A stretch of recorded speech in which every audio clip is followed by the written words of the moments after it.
Olá, queridos alunos.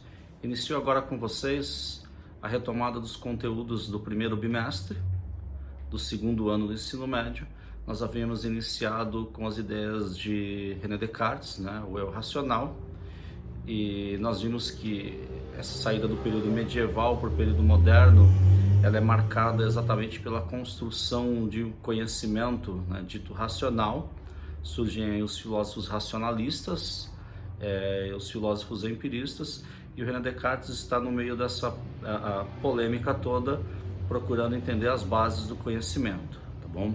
Então, o tema do nosso conteúdo é o eu racional, e nós vamos discutir um pouquinho em cima do livro Iniciação à Filosofia, da Marilena Chaui, sobre questões relacionadas à incerteza, à dúvida, à construção de conhecimento.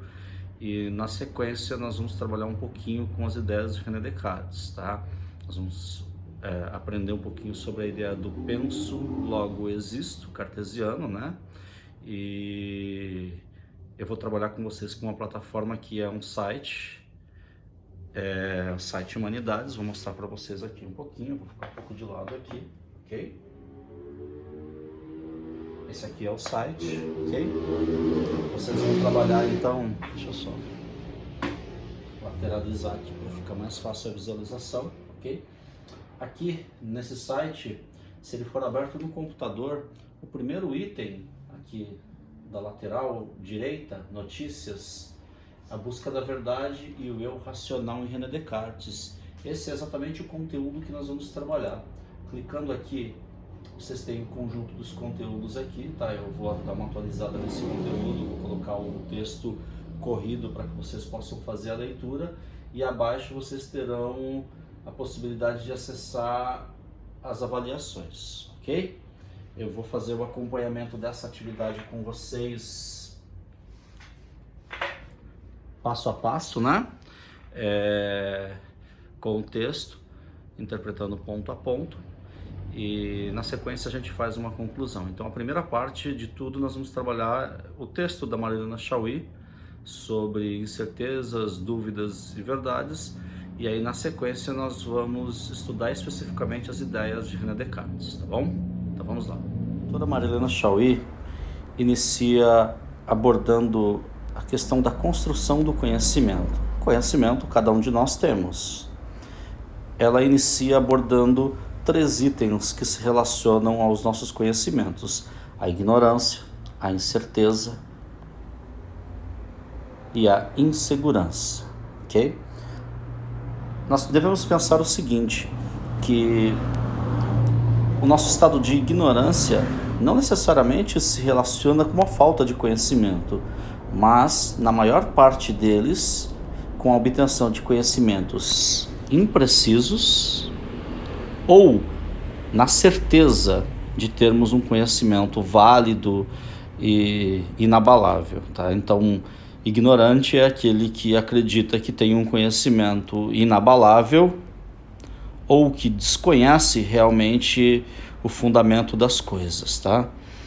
Bom, a incerteza é aquela trajetória, é aquele caminho que nos faz deparar com algumas inconsistências naquilo que nós acreditamos. Então vamos pensar, por exemplo, numa criança que imagina ali naquele seu mundo, em coisas maravilhosas, no mundo perfeito, no mundo de bondade, no mundo em que ele pode ser um médico, jogador de futebol, mas num determinado momento ele vai se deparar com algumas situações, com desigualdades, com injustiças, enfim. Então, a incerteza é o quê? Observando aqui onde está o grifo, é o momento em que descobrimos que somos ignorantes, que há falhas naquilo que servia de referência para o nosso pensar e também para o nosso agir. Ou seja, isso denota, temos dúvidas, tá? A dúvida, para Descartes, como nós veremos adiante, ela é exatamente o ponto de partida para a construção do conhecimento. Na dúvida não há um problema, muito pelo contrário, a ignorância se funda muitas vezes na certeza e não na dúvida, tá? O que nós podemos dizer sobre a insegurança, Quando nós temos dúvida, obviamente que a incerteza é a nossa companheira, ela está ali ao nosso lado, nos demonstrando, olha, o caminho, aquilo que nós pensávamos e acreditávamos, não necessariamente tem validade, tem fundamento, ok? Ou seja, o espanto, a admiração, assim como a dúvida e a perplexidade nos fazem querer sair do estado de segurança ou de encantamento, nos fazem perceber a nossa ignorância e criam o desejo de superar a incerteza. Nesse momento nós estamos então diante do que nós chamamos de busca da verdade, ok?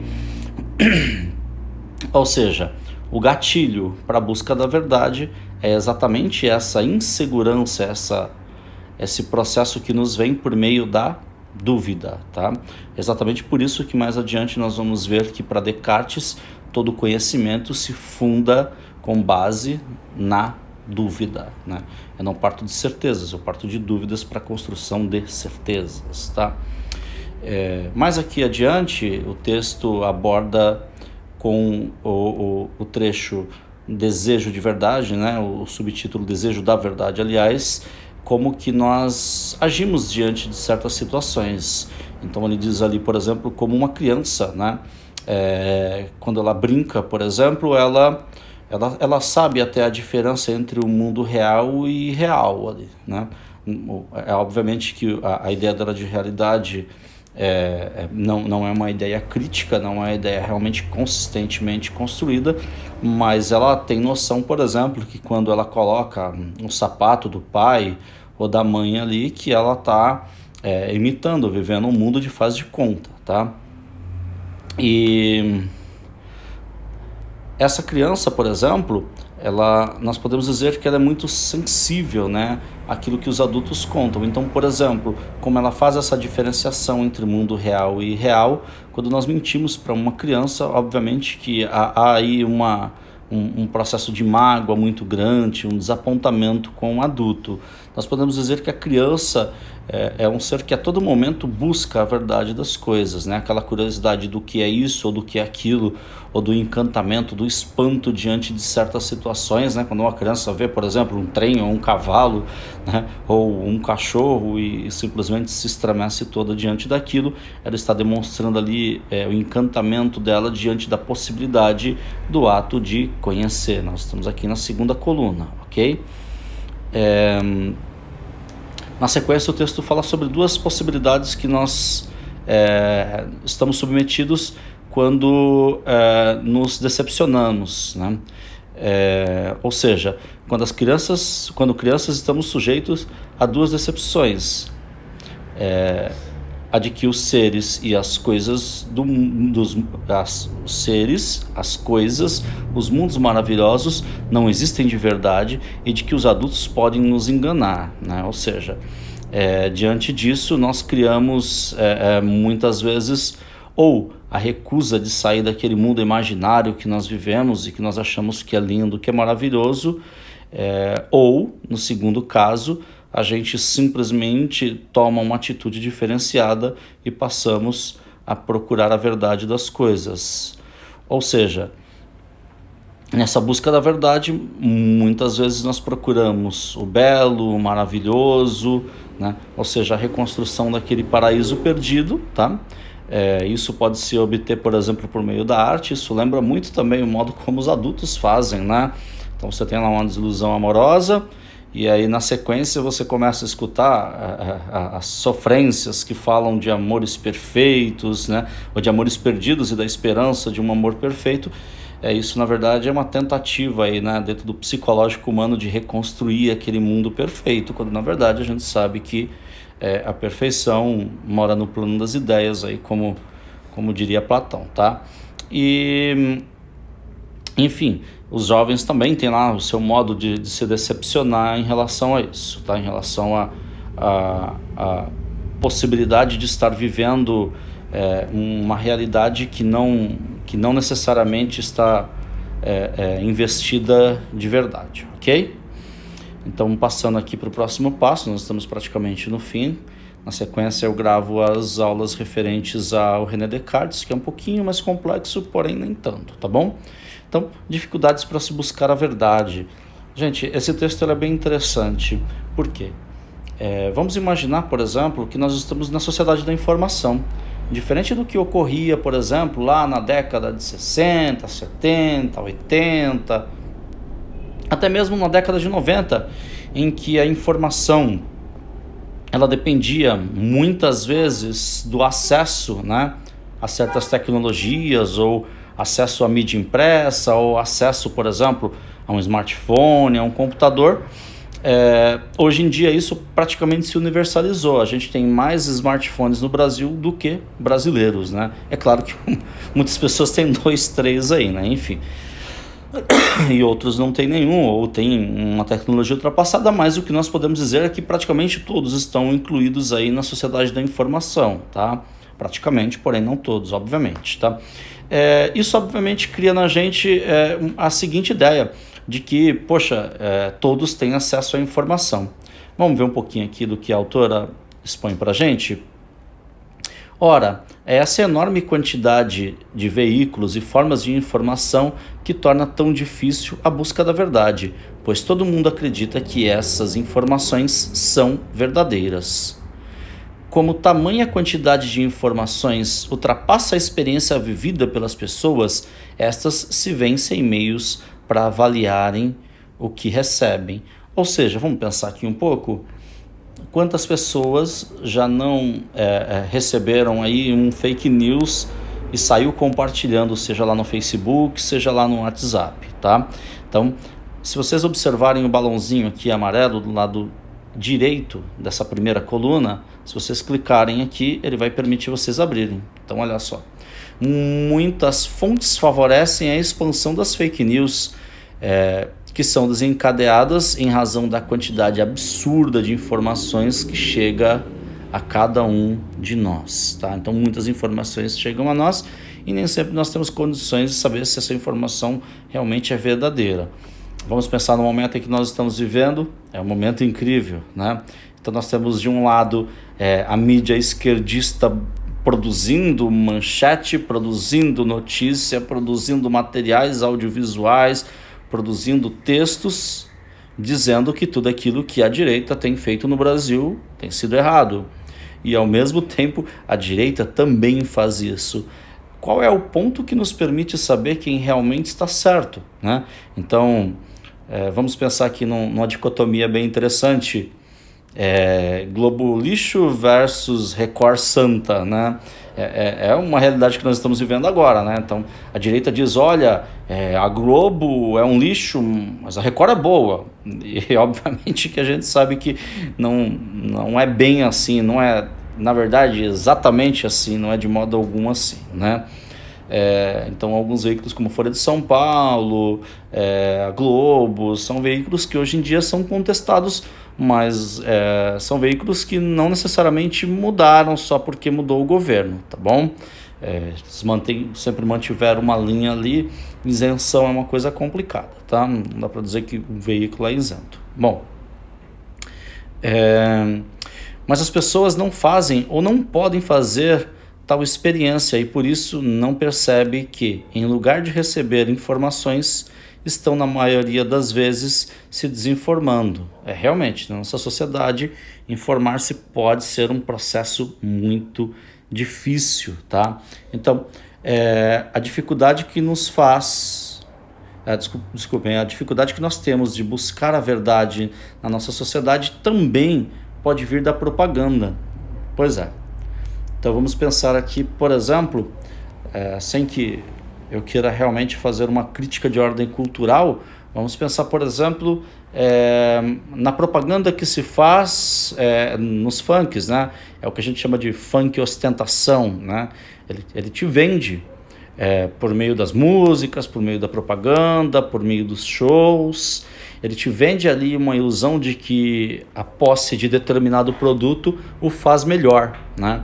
Então, obviamente que se você tem lá um óculos da Juliette, uma camisa da Lacoste, né?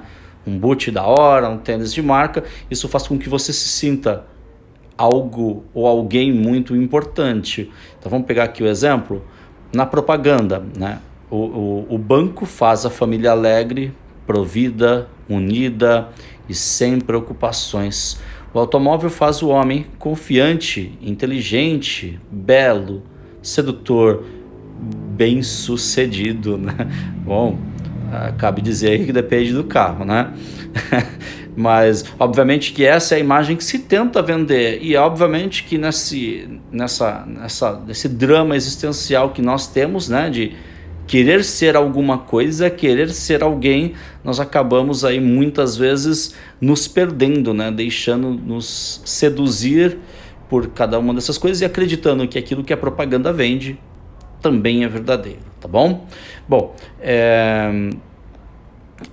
na sequência aqui tem um trechinho que é bem interessante, né? A propaganda nunca vende um produto dizendo o que ele é e para que serve. Ele vende uma imagem que é transmitida por meio do produto, rodeando-o de magias, beleza, dando-lhes qualidades que são de outras coisas, produzindo um eterno faz de conta. Então nós realmente temos uma dificuldade, né, relacionado com a busca da verdade nessa sociedade moderna, né? Porque a hora somos bombardeados aí por diferentes veículos de comunicação, o que dificulta realmente a nossa busca pela verdade, saber o que é fonte verdadeira e o que não é, e ao mesmo tempo a propaganda que é realmente aí o espírito, né, da sociedade capitalista também nos dificulta, tá? Então, outro obstáculo na busca da verdade também pode ser as propagandas falsas, né, às quais nós somos muitas vezes aí submetidos. Na nossa sociedade, falar de política é algo realmente complicado, né? Então muitas vezes as pessoas são ludibriadas, enganadas por políticos. Isso faz com que elas criem uma forma de ceticismo, né? Uma desconfiança louca, e dizem, olha, jamais voltarei a confiar, né? Então vamos pegar aqui esse trechinho aqui, esses dois que eu grifei, que são dois trechos bem interessantes. Ao se verem ludibriadas, depois de terem lhes dado o voto, a tendência das pessoas é julgar que é impossível haver verdade na política. Muitos passam a desconfiar do valor e da necessidade da democracia e, ao aceitarem vender o seu voto por alguma vantagem imediata pessoal, caem na descrença e no ceticismo. Na verdade, a gente está vivendo um momento político um pouquinho diferente, né, em que as pessoas têm evidências do erro, evidências de que foram enganadas, ludibriadas, e mesmo assim tem insistido naqueles que estão no poder. E eu não falo desses últimos 2 anos, né, do nosso governo atual, mas eu falo também dos últimos 8, 10, 12, 15 anos da nossa democracia, em que ora um grupo defende políticos que notadamente estão envolvidos em processos de corrupção, e esses que foram tirados foram substituídos por outros ditos honestos, quando na verdade nós temos claros indícios de que a honestidade não tem ocorrido nesse grupo, né? Então, nós vimos que essas dificuldades elas podem suscitar aí coisas como dúvidas, incertezas, desconfianças, desilusões, que podem também nos fazer desejar conhecer a realidade, né? Então, nós podemos, diante dessas mágoas, dessas desilusões que nós temos, né, com esse processo, nós podemos nos entregar e achar que tudo é isso, é desse modo mesmo, não vai mudar, ou simplesmente a gente pode entender que não, olha, é preciso buscar a verdade das coisas, né? Sócrates de Atenas, por exemplo, defendia que a todo momento deveríamos buscar a verdade das coisas, tá? Então esses 2 últimos trechos aqui são bem interessantes e bem importantes pra gente, tá? Bom, quando nós nos sentimos enganados, quando nós temos dúvidas, quando nós temos incertezas, isso faz com que nós tenhamos aí uma possibilidade, né, de lutar contra os preconceitos, de lutar contra aquelas ideias, de lutar contra o estado de coisas que nos foram impostas ali de um modo ou de outro, tá bom? E isso pode fazer com que a gente busque de 2 formas a verdade, tá? Então vamos pegar aqui as 2 possibilidades que o texto aponta e eu as explico, tá? O primeiro é o que nasce da decepção, da incerteza e da insegurança e, por si só mesmo, exige que saiamos de tal situação readquirindo certezas. Vamos pegar o exemplo político atual. As pessoas que confiaram no governo anterior depositaram toda a sua confiança no governo atual. Será que o governo anterior exatamente não falhou porque confiaram cegamente nele?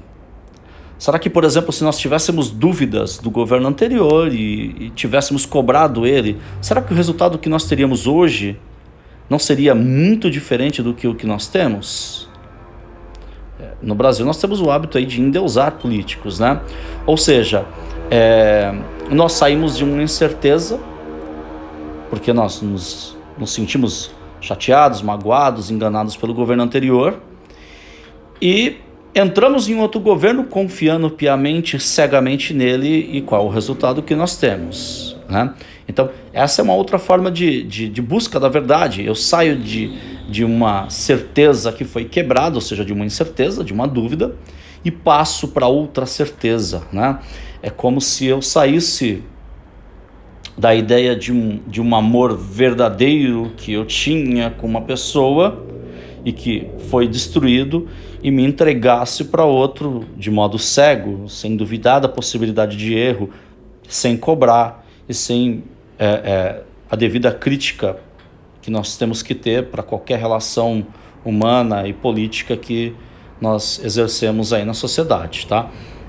A segunda forma, o segundo modo de busca da verdade é aquele que realmente se identifica com uma forma filosófica, ou seja, é quando nasce da deliberação, da decisão de não aceitar certezas e crenças que já estão prontas, quando a gente decide ir além e procurar de modo crítico o significado das coisas, da realidade que está por trás delas. Nesse caso, nós temos uma atitude filosófica, tá? Então, o que é a atitude filosófica? É a atitude daquele que busca constantemente a verdade sem necessariamente construir certezas. A dúvida é o caminho para a construção da verdade, e é aqui que nós vamos nos encontrar com René Descartes, tá bom? Então, voltando aqui, fazendo uma breve síntese, tá? Nós vimos que a ignorância muitas vezes ela nasce das certezas que nós temos a respeito das coisas, né? Ela não necessariamente é um desconhecer, mas pode ser também um desconhecer, e a incerteza se dá quando nós nos decepcionamos com determinadas coisas, né? E essa incerteza faz com que nós tenhamos aí uma insegurança. A insegurança, né, que nos vem por meio da dúvida, é o que nos obriga a buscar novas formas de restabelecer verdades, né? Que pode ser, obviamente, né, esse desejo da verdade aqui, que é colocado a partir da ideia da criança, né, que procura construir um mundo, né? Essa busca da verdade, nós vimos que ela pode ser dificultada, tá? Primeiro, pela quantidade de fontes que nós temos disponíveis, o que permite a disseminação de fake news, e também pela propaganda, né? Como nós estamos vendo aqui na propaganda do cigarro, tá? E na sequência nós vimos o quê? Que existem duas formas de busca da verdade, de restabelecimento da verdade.